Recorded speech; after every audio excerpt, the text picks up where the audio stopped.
Minneapolis and seeing everything it has to offer. But if you know me, I like to include a little spooky in my tours, which is why I found the perfect combination. Minneapolis Trolley Tours does this amazing candlelight ghost tour that you have to check out. It's an extremely immersive experience. It's a trolley trip that starts out at a haunted mansion, traveling around Minneapolis locations, exposing ghost stories that the public and business owners would rather left untold. Then a tour of the aforementioned haunted mansion where ghosts of past residents from the 1800s reside, plus a lot of surprises to discover. Next, experience Gertrude's After Hours. Did I mention Gertrude is the mansion's most famous ghost? Maybe she'll show up. And you finish up the tour at Gertrude's Lounge in the haunted basement of the mansion with refreshments and Q&A. The trolleys are climate controlled and the mansion is restored to perfection. Check out MinneapolisTrolleyTours.com for more information. Greg Bakun here. Like you, I love good, fresh, delicious food. So I want to tell you about this treasure in Roseville called Maverick's Real Roast Beef. Maverick's has the best roast beef sandwiches I've ever had. Made fresh every order. Add fries or onion rings dropped in the fryer when ordered, and you have a winning combination. Maverick's Real Roast Beef has a lot more than roast beef, so check out their website, mavericksbeef.com, or check out their restaurant on Lexington in Roseville. With your AM 950 weather, I'm Patrick Lilia. Clearing skies tonight with a low of 54, then Tuesday sunshine with a high of 82. With one of the most extensive menus in the Twin Cities, the Great Wall Restaurant has served up Sichuan and Mandarin favorites for almost 45 years. The Great Wall is on France Avenue along the Minneapolis-Edina City line near 50th and France. Place a takeout order today at greatwallrestaurant.us. Portions of the following program may be pre-recorded. The views expressed and the opinions given by the individual host, guest, random reptoid, or chupacabra may not necessarily reflect those of AM 950 Radio, its affiliates, or its sponsors. Now, it's time to step into the unknown.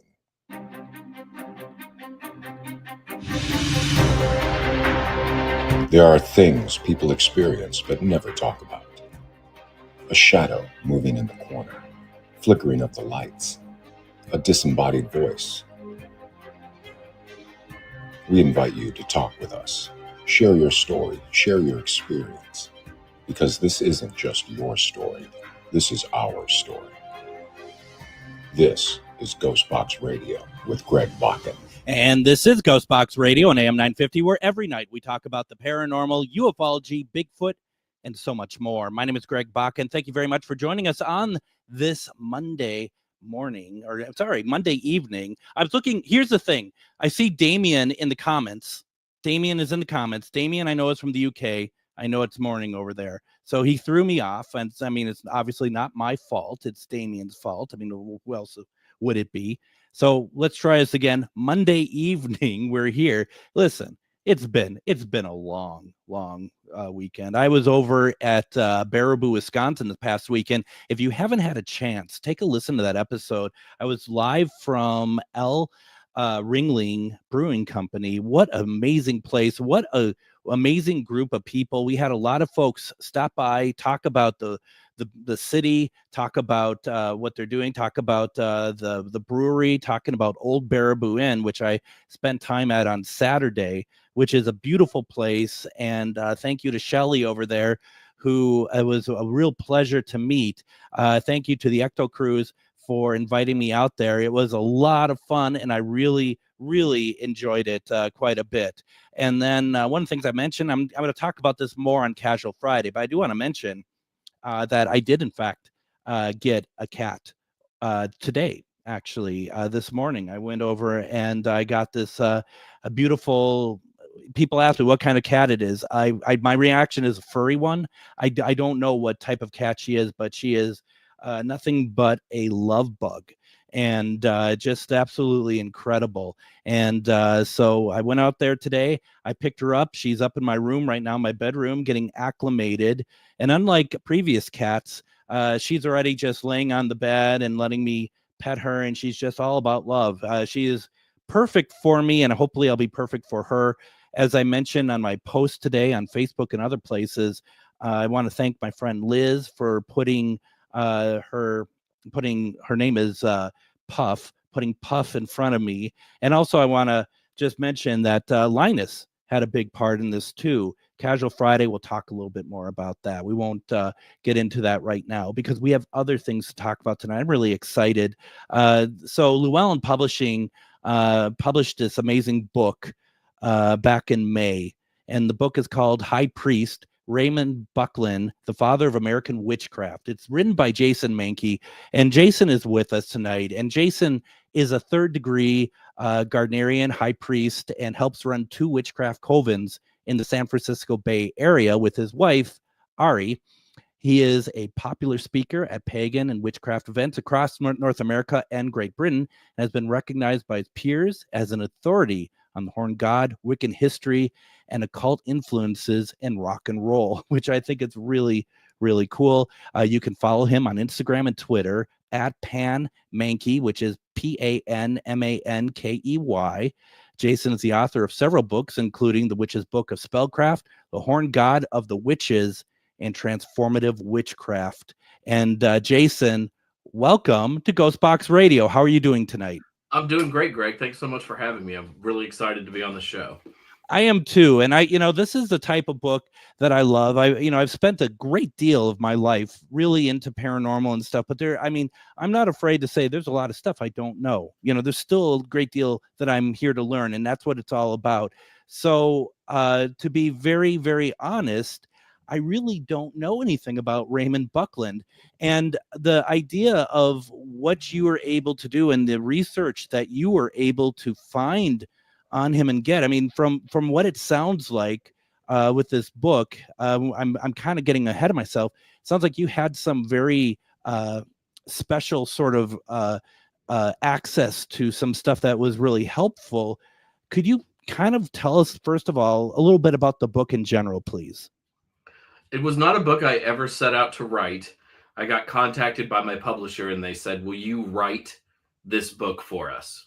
We like the way that you write about history, and we think that you would be a good person to do this. So I kind of got signed up for it, and I had access to some documents, as you said, that most people do not get to see.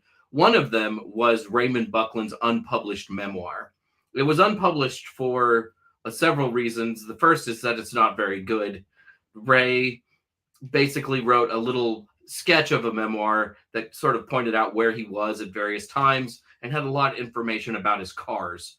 And that just doesn't make for the best reading necessarily. But it was really nice because it gave me a guide into his life. It didn't finish it. The last 35 years is a bit incomplete, but it allowed me to sort of know like when certain dates were. When he moved to the United States because he was born in England, when he was initiated into witchcraft, stories about some of his relationships and things. So I got to see that. There's also a Raymond Buckland Museum in Cleveland, Ohio. And Ray started that museum in the late 60s. It lasted through the mid 70s and then was put in some boxes for several decades. But Ray did a good job of keeping a lot of his correspondence. So I got to look at letters that I don't think anyone else has ever seen, letters that I thought were of real historical significance. So those were the two big things that I got access to that really helped shape the book. One of the things that I'm thinking about as you're talking about all this, and I'm kind of doing a little bit of research on Raymond Buckland, and just incidentally, folks, the book is out now, and you can get it from all good booksellers. Check out your local booksellers. See if they don't have it, maybe they can order it. As always, feel free to go to ghostboxradio.com to Ghostbox Book Club, where I have an Amazon affiliated link that helps us. But whichever way you do so, please support this book. And the one thing that came to my mind, Jason, was that he'd been around for a while, and going around and talking about Wiccan and witchcraft especially back in, from like, he was born in 34. So, just anywhere 50s, 60s, even maybe 70s. These are all concepts I think a lot of us now take, that I think society is easier with. I don't know if they're completely on board with it. But was this a problem for him at all, especially in his early years in these areas? Raymond got interested in witchcraft in 1962 right after he immigrated to the United States. And if you were interested in modern witchcraft in 1962, you did not have a lot of resources. Yeah. There were 2 books that had been published at the time. The books were they were written by a man named Gerald Gardner, who was the world's first modern public self-identifying witch. Lots of people get called witches. Very few people say, "Hello, I'm a witch." Gerald Gardner, I'm pretty sure, is the first one. And Gerald also owned a museum. So if you were interested in witchcraft, you could write to Gerald. And Gerald's tradition was initiatory. So the only way to get witch rituals was to be initiated into Gerald's witch group. So it's not like today where you can just go to the store and buy a bunch of books and then you can start doing this. Or you can jump online and find people and ask them questions, listen to radio shows. None of that stuff was there. There were a couple of paranormal magazines that might have touched on witchcraft a little bit, but even then they were pretty skeptical about witchcraft because that word is so loaded. So when Raymond started, he just didn't have a whole lot of resources at all. There were more resources by the early 70s, but even then it was still a very, very paltry amount. But then he created the resources too, then, in a sense, right? I mean, he really helped guide that so that people were, I mean, just adding to like an area for people to learn more about it and understand, right? Oh, very instrumental. He was one of the first American witchcraft writers. He definitely was not the first, but his books started coming out in 1970 or so. Witchcraft from the Inside was his first real witchcraft book designed specifically for witches. So that was a pretty revolutionary thing. And then, of course, he was an initiate of Gerald Gardner's witchcraft tradition, which today we call Gardnerian. And he was living in Long Island, so he was in New York City, so near New York City. So he had a big pool of people and a lot of media. And he started going public with being a witch in about 1965. So you have newspaper articles that feature him and his then wife, Rosemary Buckland, in various states of undress and witchcraft action. And then he started going on radio shows and TV shows. The TV show thing was pretty lucky because, again, he lived right next to New York City. So he was a pretty public witch, and he was somebody you could get in contact with. And then there was the little museum that he started originally in his basement. And then for a short period of time, a bigger spot in Brentwood, New York. So what is it then that happened to him that comes over to the U.S. and he gets into this? What was that catalyst? That is something I've never quite figured out. Now, members of his family were interested in spiritualism, the idea of speaking to ghosts. And I mean, a lot of us as witches too also are interested in speaking to ghosts. And I think that there's some connection there. So that might have helped bring about an interest in what we might call the paranormal or the metaphysical. Again, there were not a lot of books. There were Gerald Gardner's books, and he began reading them, and they must have resonated with him.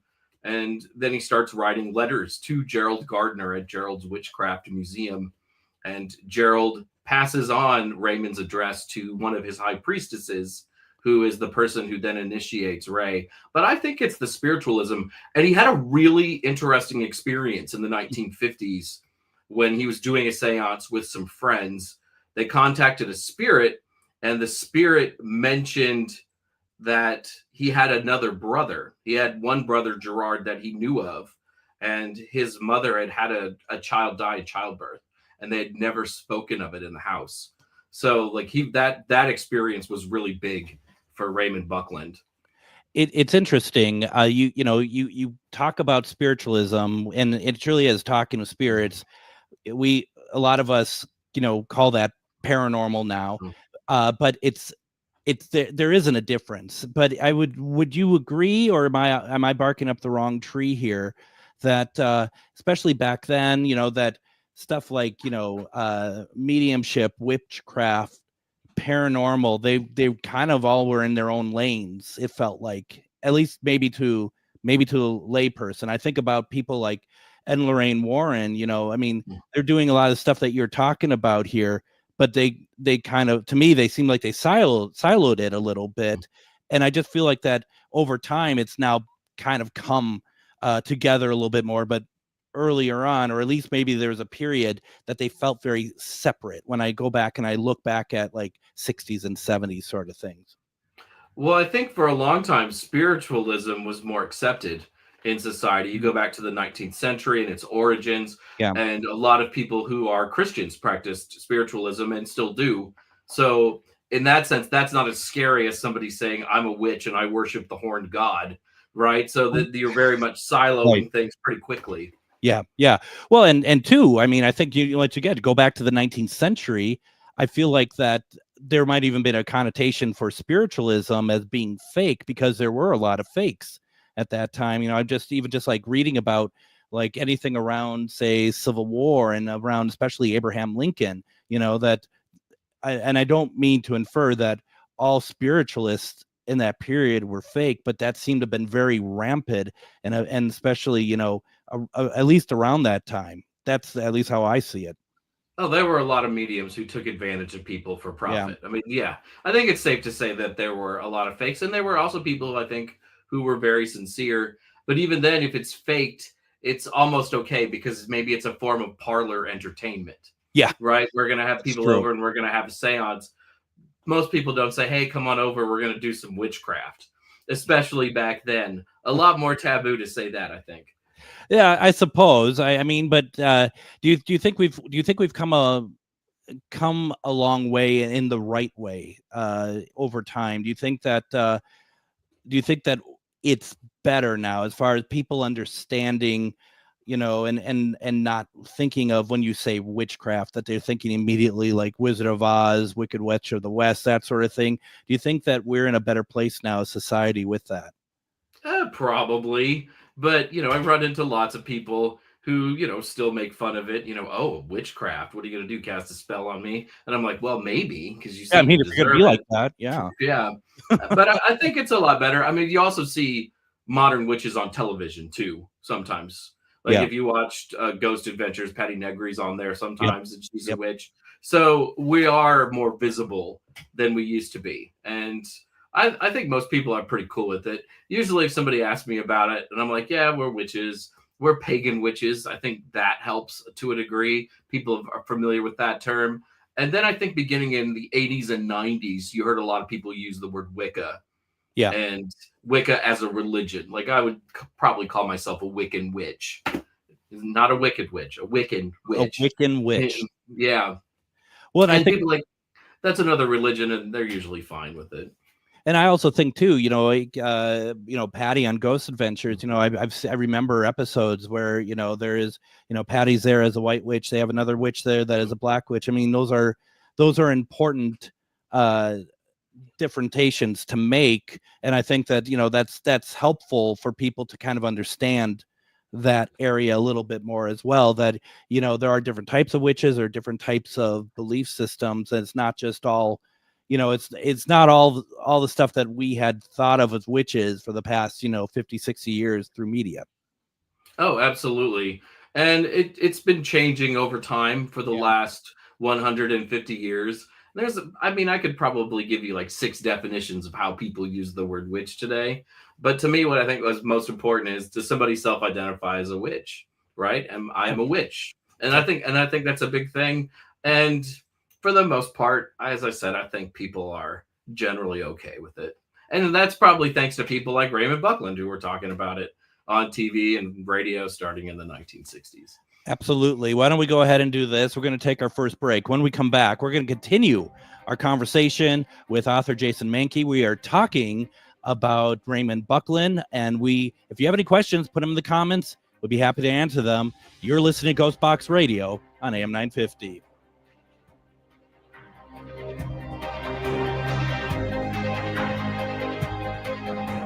Greg Bakun here. I love historic tours of Minneapolis and seeing everything it has to offer. But if you know me, I like to include a little spooky in my tours, which is why I found the perfect combination. Minneapolis Trolley Tours does this amazing candlelight ghost tour that you have to check out.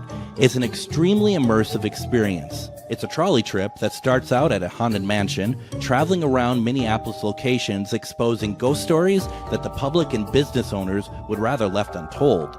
Then a tour of the aforementioned haunted mansion where ghosts of past residents from the 1800s reside, plus a lot of surprises to discover. Next, experience Gertrude's After Hours. Did I mention Gertrude is the mansion's most famous ghost? Maybe she'll show up. And you finish up the tour at Gertrude's Lounge in the haunted basement of the mansion with refreshments and Q&A. The trolleys are climate controlled and the mansion is restored to perfection. Check out MinneapolisTrolleyTours.com for more information.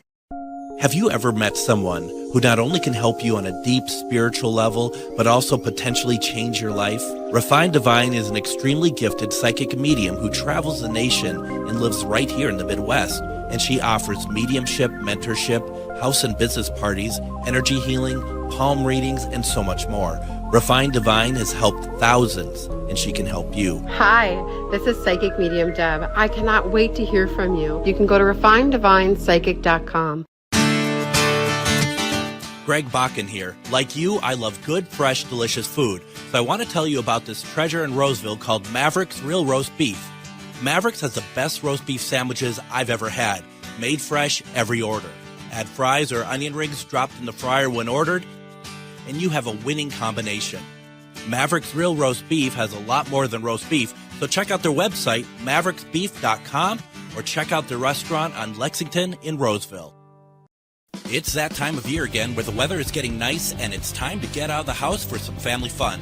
Lilliput is the perfect place and is open for the season. Be the first to take on their newest escape room, The Bunker. It's intense, exciting, and totally unforgettable. Prefer spooky? Try the Haunted Mansion. When you're done escaping, hit the mini golf course, go-karts, and jump pads. Lilliput is perfect for parties and group events too. Visit lilliput.net for hours and start your spring adventures at Lilliput.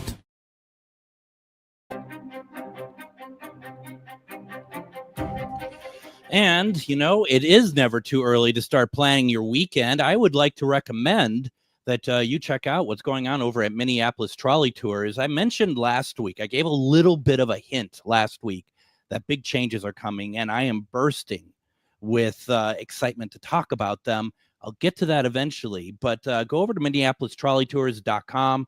You're going to go and you're going to see Candlelight Ghost Tours, Graveyard Ghost Hunt, Narrated Scenic Tour, True Crime Tour, What I Want to Do, Gilded Age Mansions. And this plays into what we're going to be talking about here in a week or so with what's going on over at Minneapolis Trolley Tours. Folks, if you haven't done so, number one, go this weekend. Get one of the tours going over at the website, MinneapolisTrolleyTours.com. You can pick which tour you want to do. And just know, I know for certain that the Candlelight Ghost Tour is going to be changing here in a matter of weeks going into July. It's going to change in a really good way, but you don't want to miss the old one either. So if you haven't done so, or if you want to do it again, go over and check it out again, MinneapolisTrolleyTours.com, and figure out which tour you want to take. My guest tonight is author Jason Mankey. We are talking about his new book that came out in May, High Priest-Raymond Buckland, the Father of American Witchcraft, published through Llewellyn, which is local to us here in the cities. And this book is available at all great bookstores. Once again, go to a local bookstore. If you want to give them business or they don't have it, they can order it for sure. Or you can also go over to GhostBox Book Club and over on GhostBoxRadio.com. You can get the book there, and that way through an Amazon affiliated link, it helps the show as well. Whatever you do, get the book. Jason, that's all I'm trying to tell people. Get the book. Thank you. I appreciate it. That's really what it comes down to. This was 3 years of my life, so I hope people will buy the book. How hard was it to, I know that you had a lot of resources and stuff, but you got a lot you needed to put together there. It's 3 years worth. Did you have a good plan with it, or was it kind of daunting at times? It was very daunting, and I actually asked the publisher if I could not do it at one point because it was just so overwhelming. When you write a book, even if it's a nonfiction book, you're basically telling your own story, right? Like this is what you want to tell. But if you're doing somebody's life, you're telling their story. Yeah. So it's a very different writing experience. And there were a lot of roadblocks. I got COVID. My first time getting COVID was right before I was supposed to leave and do a bunch of interviews with people and fly from California out to Ohio and New York State. And I had to cancel all that. And a lot of it was non-refundable. So yeah, there were a lot of roadblocks and obstacles. And, there was also sort of the self-doubt. I think a lot of writers probably suffer from imposter syndrome. And I certainly did while writing a biography. Do you ever get like really also worked up, like, because you've written books before, do you ever just kind of think about, well, how can I top this next one? How can I top it? Or how can I, be in the same league with it? I mean, when I do stuff, I kind of slow myself down of like, it's because it's not a matter of topping, but at least being in the same, quality genre. I always get nervous for myself. Like, can I keep that quality at that level? Do you run into that at all? I think that I've gotten better as a writer the last 10 years. So when I look back on my old stuff, I'm horrified and like, wow, somebody should take this out of print immediately and no one should read it. And always think that whatever I've just finished is probably the best thing I've ever done. So my confidence grows with each book for the most part, except for this one, just because, you want to do the story justice. I wanted to do the man justice. And again, not having ever written a biography, and there aren't a whole lot of resources for it. There's not classes you can take how to write biographies. No. There are a couple of books about writing biographies, and they all disagree over what the best way to do it is. But you can do one now. You can do a class now for those who want to know. You went through it, so something you can do now. Raymond passed away in 2017. Yes. Did you know him? I met him once, but I did not know him.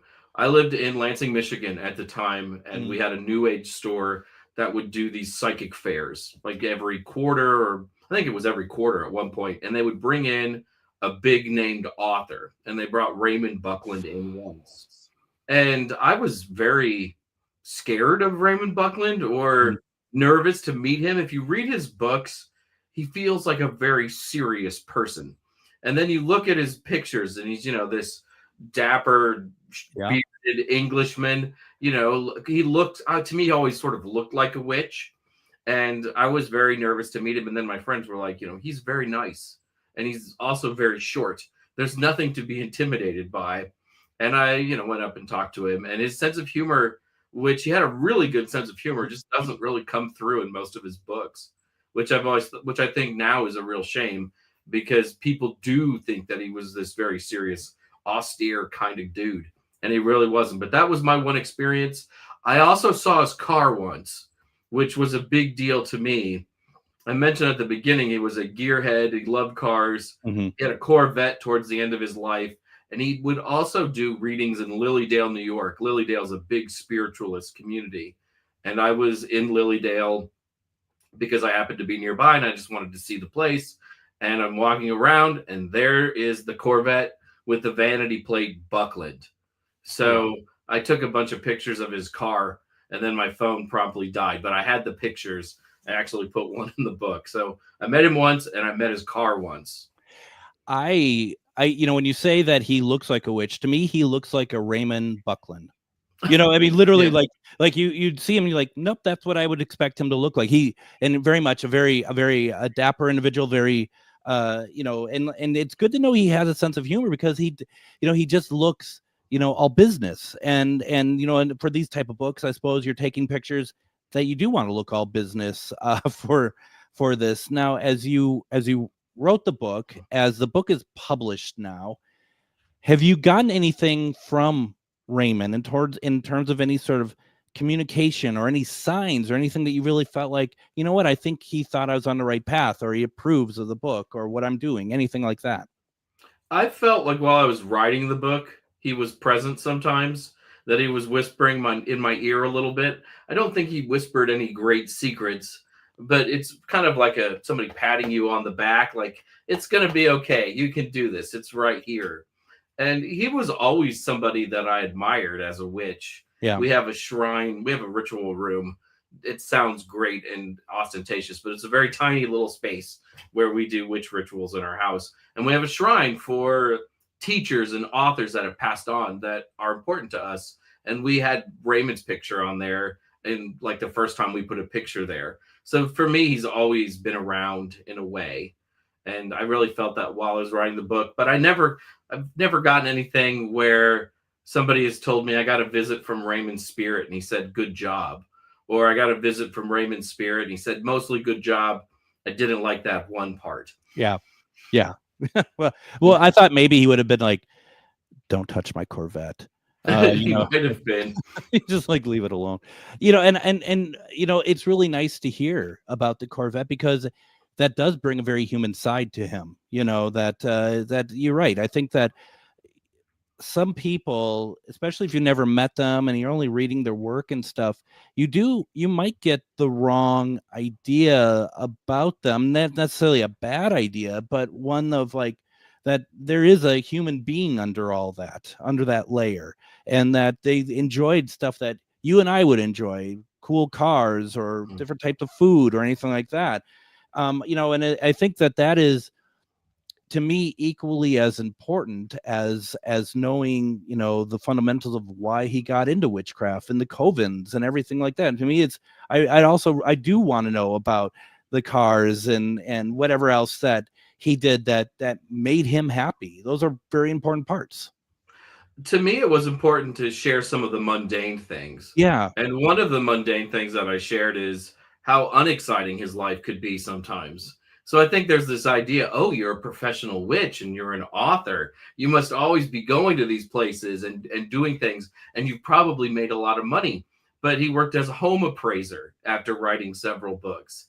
Oh. He worked on a machine that folded brochures at one point. And this is after he had just been on the Dick Cavett show. He's still having to work these kind of jobs. So it's not always glamorous. And I wanted to share that this is a pretty hard life if you're going to be a pagan author. My editors thought that I harped on that too much, because I think I wrote 8 times in the book. There's not a lot of money to be made by writing witchcraft books. And I got a couple of notes like, you need to stop saying this over and over. We get it. We don't pay you enough. And I was like, yeah, I'm just trying to get that through to your head. I think it's important, though, because we live in a society, in my opinion, we live in a society when we're in this sort of area of paranormal, spiritualism, witchcraft, all that, where I feel like that the eye of on the prize is more about media attention. And here I am on my soapbox again. It's more about media attention sometimes than about like the general work of people of like what Raymond Buckland was doing, that he's doing it, that he wasn't expecting to get on a TV show or to, be traveling all around all the place. I'm not saying everybody who's doing it now is doing that, but I see enough where there's enough people who they're starting out. That's where their eye line is going to. Back then, that wasn't the thing. It was more of establishing and getting the word out about what he believes in. I think it was really important for Ray to do press. Mm-hmm. And I think he took it as a personal responsibility. You mentioned, how dapper he's always dressed. And a lot of that was very much on purpose, because he thought if he was going to go on a TV show, he should look as professional as possible. There's one part in his memoir, and this is one of the reasons why it's kind of unpublishable. He kind of makes fun of anybody else who does what he does and sort of dresses up like a witch, mm-hmm. because he thought it was important to always be very, very professional. And another thing about his life, witchcraft had a bubble period in the mid-90s. You had the movie The Craft. Yep. People were very interested in witchcraft, especially Wiccan-style witchcraft. And by that point, Buckland had written one of the 4 best-selling books ever on witchcraft. And it was always strange to me that he didn't really capitalize on that success and that notoriety as much as he might have been able to. He didn't seek trying to do a television show. He didn't write a bunch of terrible follow-up books to his big witchcraft book, just kind of looking for a payday. He still wrote about the things that he loved and tried to do the things that he liked, but he could have done a lot more as a media figure, and he chose not to. The book is called High Priest-Raymond Buckland, the Father of American Witchcraft. Author Jason Mankey. You can get the book on Amazon. As we keep saying, go to your local bookstore. If they don't have it, see if they can order it, or you can go to my site, ghostboxradio.com, Ghostbox Book Club, and there's an Amazon affiliated link that helps my show. This is kind of veering into the realm of like, there's no way you'll know this, but I'm going to ask the question anyway. What you just said, that he didn't do the follow-up or anything. How do you think with how we are now and how like certain shows or people like myself, there's a lot more of us out there that do either paranormal radio or Facebook live streams or whatever it is. Do you think he would have lent himself out to all of these mediums, like, when I say mediums, like media outlets, to do interviews and stuff? Or do you think he was more of a, very particular about how he spoke to media, or how he put out his own profile, so to speak? I think he would have enjoyed doing a lot of shows and being on podcasts, but he liked that aspect of it. When he was young, he was in theater, and even in the 80s and 90s, he sort of still dabbled in that a little bit. So I think he liked talking to people and answering questions. But, he would have been pretty old if, he had lasted that much longer. And Mm-hmm. I think he was discerning towards the end about who he talked to, because he was a very, big figure in the witchcraft world. And I think he was always a little scared of making waves and upsetting people. So I think he would have been a little bit discerning, but I think he would have done a fair amount of shows, just because, like most authors, he probably loved the sound of his own voice. And I speak from experience when I say that. Well, and I'm going back to, you mentioned that he was on Dick Cavett. I got to see if that's on YouTube at all, because a lot of those Dick Cavett clips are up there. And I mean, what a great pairing between Dick Cavett, who I consider to be one of the best interviewers of all time. And I always thought he's been open to just about everything, and at least give it a chance to hear what Raymond Buckland sounds like, and also how that dynamic would work between the two of them. Yeah, the Buckland Museum has a page on their website with almost all of his big appearances. He was also on Tom Snyder's Tomorrow Show, and he was a guest on Sally Jesse Raphael once too. Wow. Sadly, no Oprah, but Sally Jesse, I guess maybe that's the third or fourth best of that 80s era of talk show host, Right. Yeah. Sally. Yeah, no, very much so. It's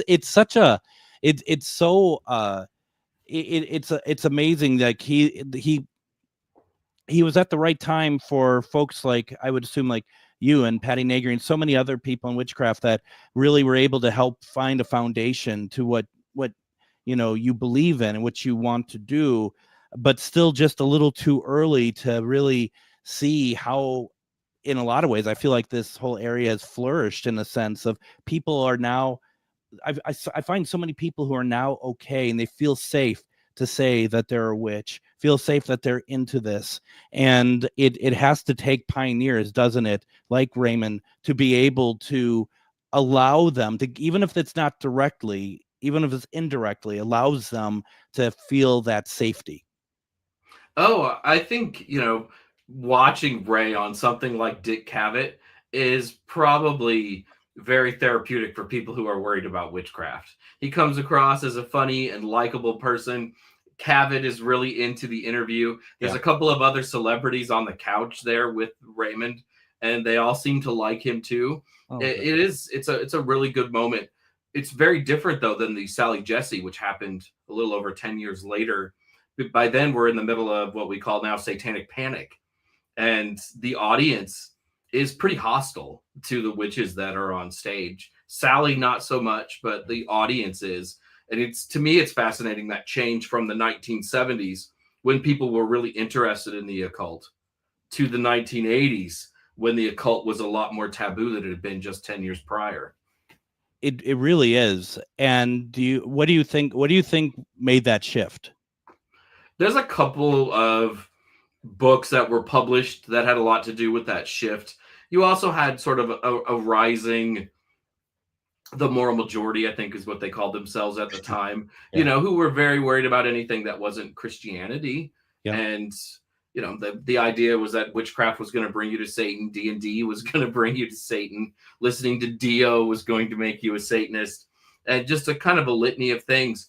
But I mean, there were people who got caught up in the satanic panic.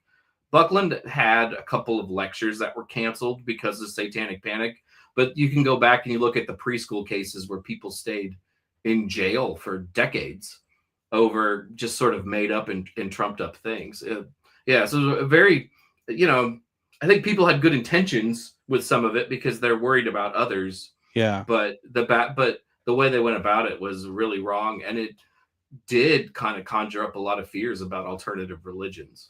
Absolutely, it did. Absolutely. Let's go ahead, take our second break. When we come back, we're going to finish our conversation with Jason Mankey. We're going to be talking about more about Raymond Buckland. We're going to be talking about what just Jason in general. And any questions you have, put them in the comments. You're listening to GhostBox Radio on AM 950.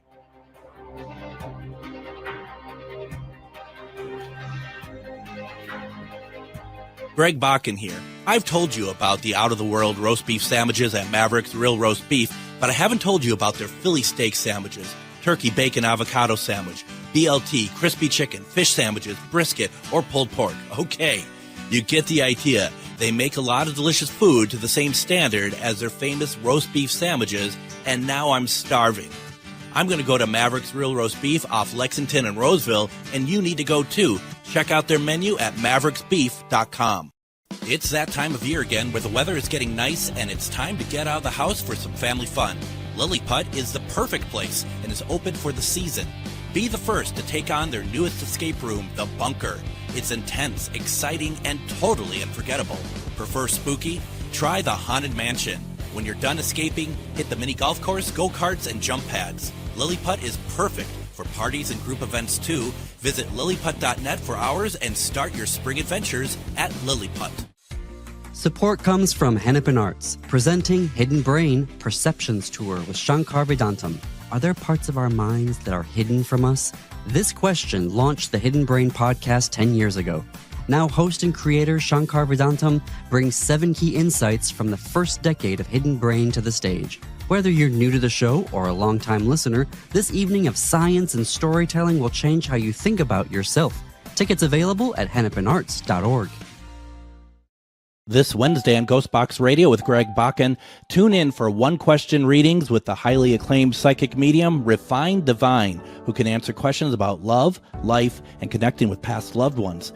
Get a potentially life-changing reading by calling. I can answer the question I've had all my life. Delve into the exceptional talents of Refined Divine at refinedivine.com and experience her live Wednesday at 10 p.m. for psychic medium Refined Divine on GhostBox Radio.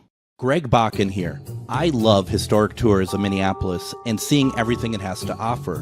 But if you know me, I like to include a little spooky in my tours, which is why I found the perfect combination.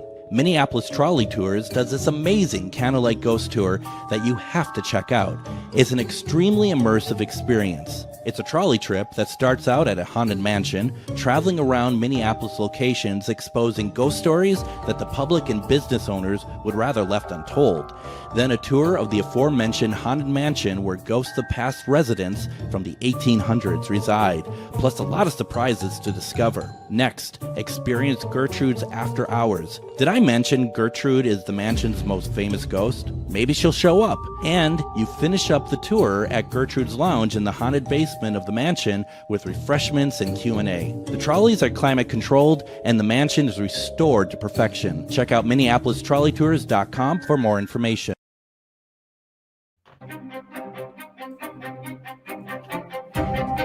And join me tomorrow on GhostBox Radio with Greg Bakun. We are going to have on author C.L. Thomas. We're going to be talking with her. She lives out in Vegas, and we're going to be talking about haunted Vegas tomorrow. That's going to be a lot of fun.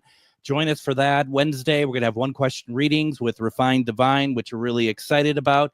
And just wanted to make sure that, you check us out and get your questions ready for Wednesday.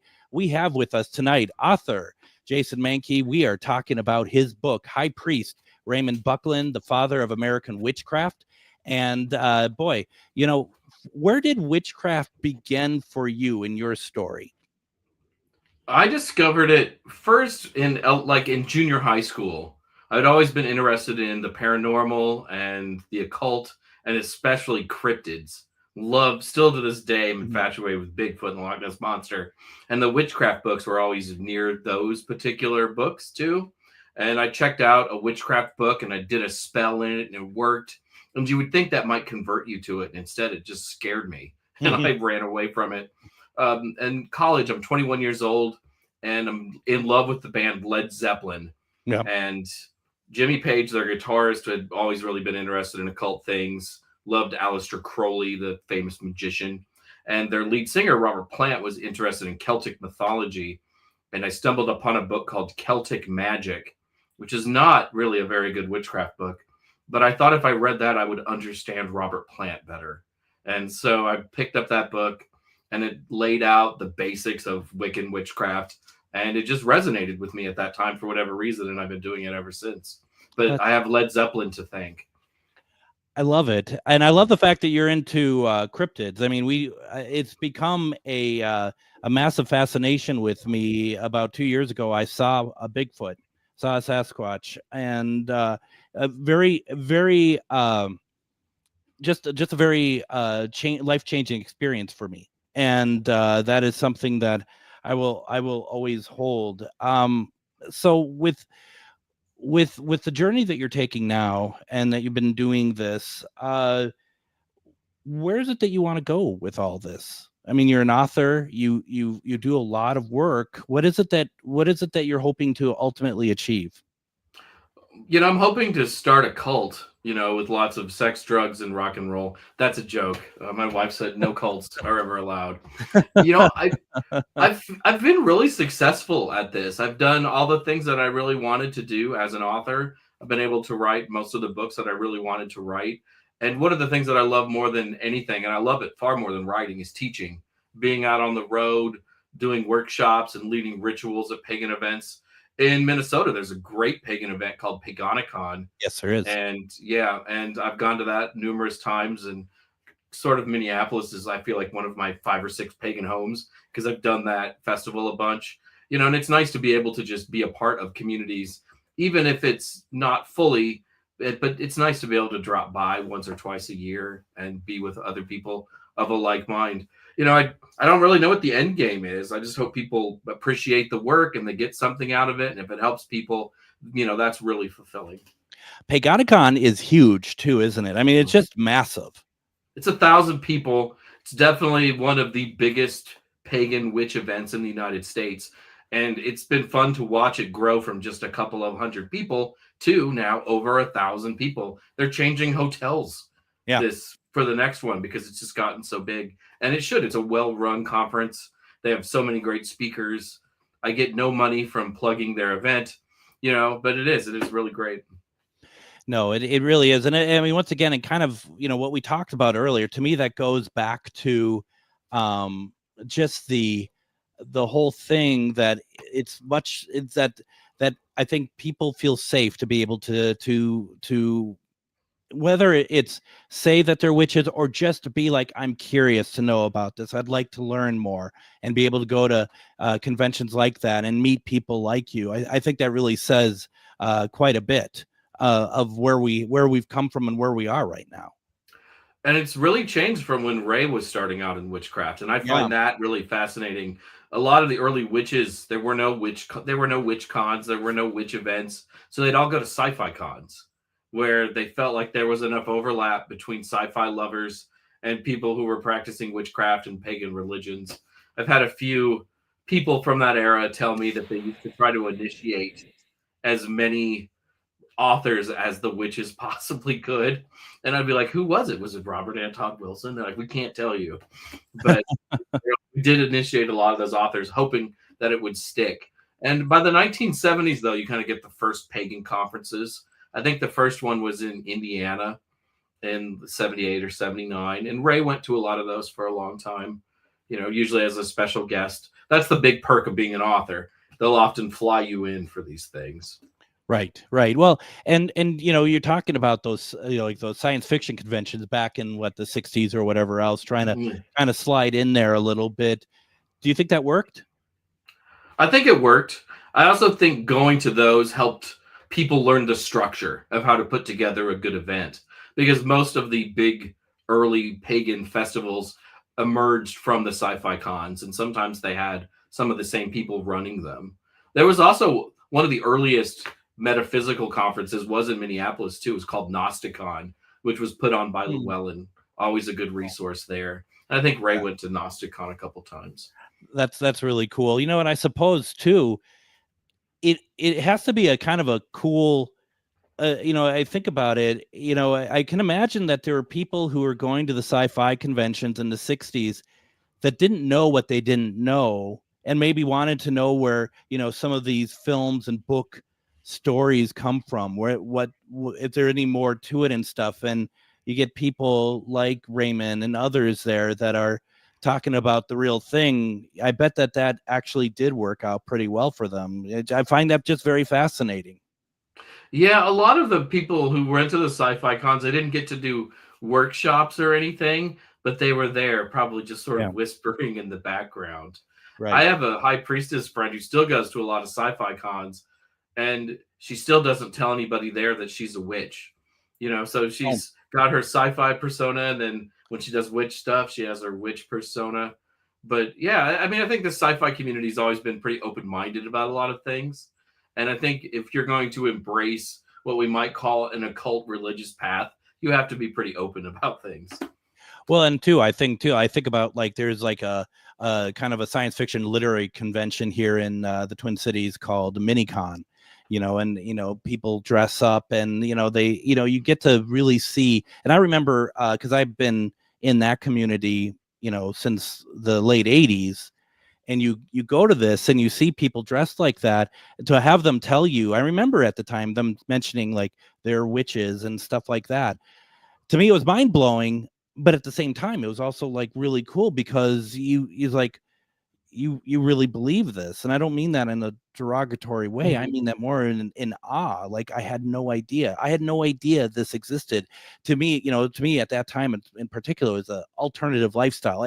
Almost everybody at these conventions, it was an alternative lifestyle, because it was a getaway. Now you look at that and you're like, gosh, that's people are able to really be themselves at these conventions. Yeah, one of the great things about the witch pagan conventions is you can go to a hotel and lock yourself in the hotel for 3 or 4 days, and pretty much the whole hotel is sold out. It's just fellow witches and pagans. Yep. You see a lot of people walking around in festival robes and whatever else, and you see a lot of people just dressed normally too, but you're free to do sort of whatever you want as long as your bits are all covered up. And most people don't get to do that in life, and it's a really freeing thing. It's hard to say still publicly at work sometimes, hello, I'm a witch, right? It might get you in trouble. And then here you are at this festival with 1,000 other people, or 500 or 300, whatever it is at the festival, and they're all like, wow, that's great, and we embrace you, and you're one of us.